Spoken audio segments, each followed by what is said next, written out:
मैं तो बस कुत्ते का पेट सहलाना चाहता था, लेकिन उस हत्यारे की नजरों में गलतफहमी यही नहीं रुकी।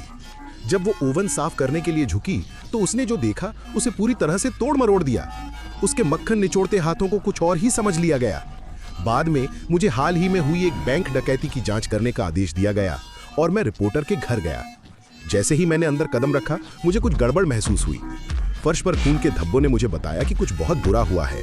मेज पर एक नोट पड़ा था, उसमें मुझे खून से सना चाकू उठाने के लिए कहा गया था। एक और नोट में मुझे ठीक वैसा ही संदेश रिकॉर्ड करने का आदेश दिया गया था जैसा लिखा था। मैंने ये किया है। जब मैंने बेडरूम का दरवाजा खोला तो रिपोर्टर पहले से ही फर्श कर मरा पड़ा था।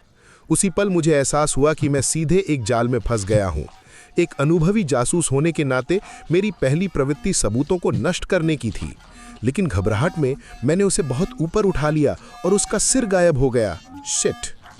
ठीक उसी समय दो अफसर अचानक अंदर घुस आए। समझाने का कोई तरीका नहीं था, मेरे पास भागने के अलावा कोई चारा नहीं था। मैंने कार चालू की और ऑटो पायलट चालू कर दिया, लेकिन अचानक दरवाजे अपने आप लॉक हो गए। एक सेकंड बाद कार के सिस्टम से केन की आवाज आई। वही इसे नियंत्रित कर रहा था और उसने सब कुछ मुझ पर डालने की योजना बनाई थी। मेरे फिंगरप्रिंट्स पहले से ही हथियार पर थे। पुलिस मुझे फंसाने के लिए उसका इस्तेमाल करेगी।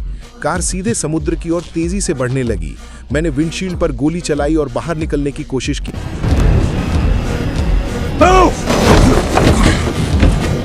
Bees! No, no!